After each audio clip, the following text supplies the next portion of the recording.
Here he is. Ooh. Ooh. It's just a bit scary, Daddy. It's just a bit big, tiny legs. Oh, it's very cute. Has tiny legs, Daddy. Yes. Maybe it's a baby. Where's he going to go? He's a baby. He has to oh, he's not a baby, he's fair size.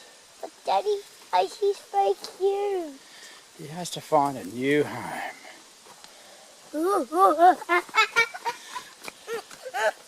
He's trying to hide under there, but it's not enough.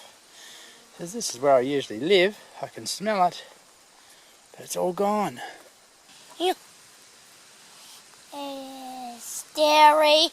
It's very scary, Daddy.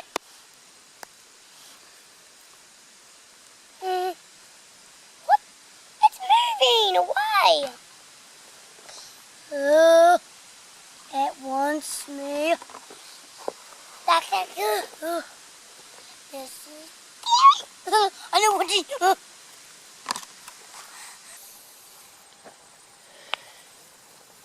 What is it doing, Daddy? Oh, a blue tongue. He's got a blue tongue, that's right.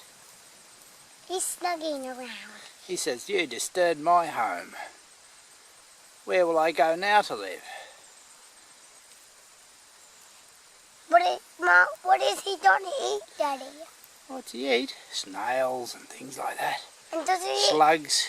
And does he eat people? Helps us keep the... No, of course not. He's only a little lizard. Why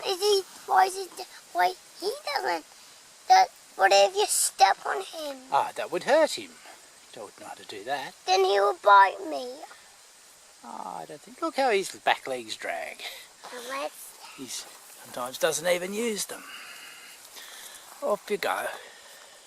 The blue-tongued lizard provided some excitement for Samuel a couple of days ago when we were removing the black plastic that I'd had on this ground for quite some months.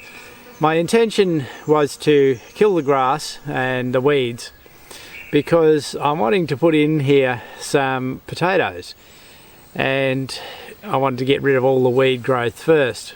I always have grown a late crop of potatoes and I plant them generally mid to late summer. That's generally the end of January here in Tasmania.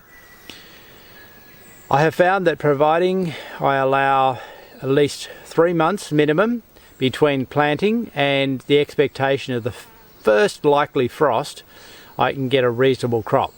The late crop of potatoes is always less than the early crop in terms of the yield, but it is still useful to have potatoes that are in the ground towards the end of winter and you're able then to dig them and give you potatoes into the spring. Now, the reason I have come here into the orchard is that the place that I would normally plant them in rotation in my veggie patch this season is overshadowed by some trees and it's really drying the ground out in summer. I mean, it's already, everything is dry this time of the year because there's virtually no rainfall. We've got a little bit of cloud today, but no significant rain coming.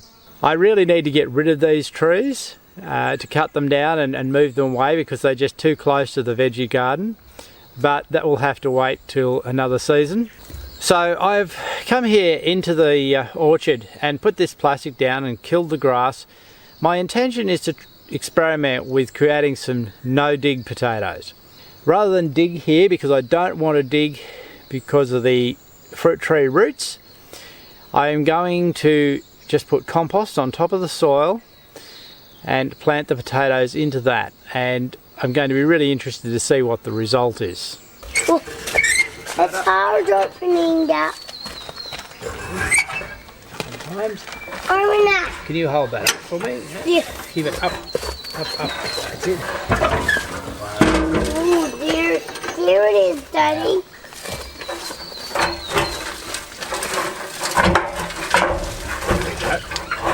Here we go.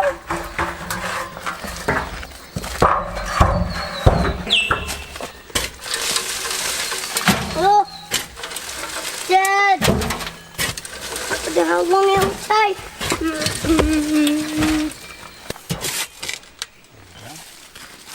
Now let's get more. Now let's get more shovel then.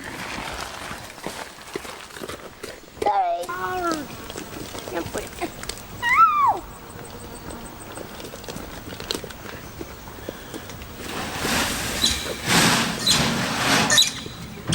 And then what do we have to do? We have to spread it out. Yeah. We'll get a rake.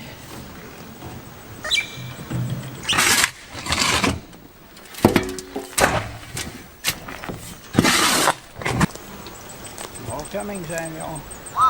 Ooh. More roads for it, Daddy. All right.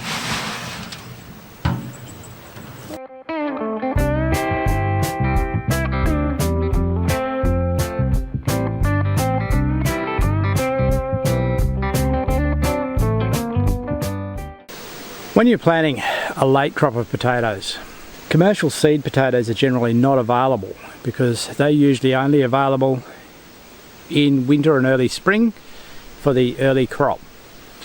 So what you have to do is actually use your own potatoes that you've kept as seed. So it's simply a matter of keeping some of the smaller potatoes, ones that are not so easy to use in the kitchen. Now, usually you would use something a bit like this. Now you'll see it has already begun to shoot there, and it's a size that, yes, in the kitchen you really wouldn't want to use, so you can just throw those into a box where there's light and they'll start to shoot and they'll be ready to plant. If it is a larger potato that you have, you can cut them so that you're using multiple eyes that are growing. And so you cut them, divide them, and you get multiple plants.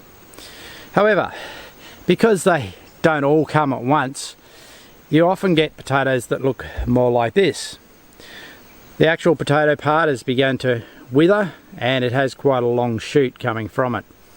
Now you can still use those, and what you might be surprised to know is that you can actually break the shoot right off from the potato, and you'll see it has a little root started, little rootlets there, and if you put that in with just the top green part sticking out and keep it moist, it'll grow just as well as that will and produce potatoes, so that you've created a miniature plant. So that's another way to do it, but these are perfectly fine as well. So I have a mix today and I'm going to be putting both in.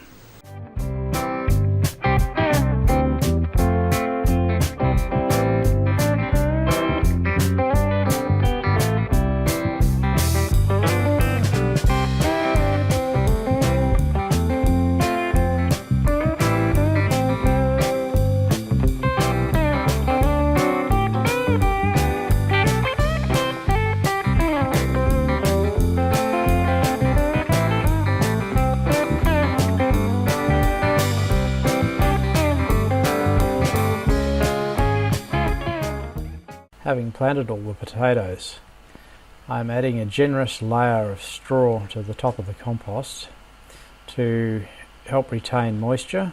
And finally, everything needs to be thoroughly watered. As the ground is parched and the compost is dry, it needs lots of water at this stage. Also, the water will settle the straw and stop the wind blowing it away.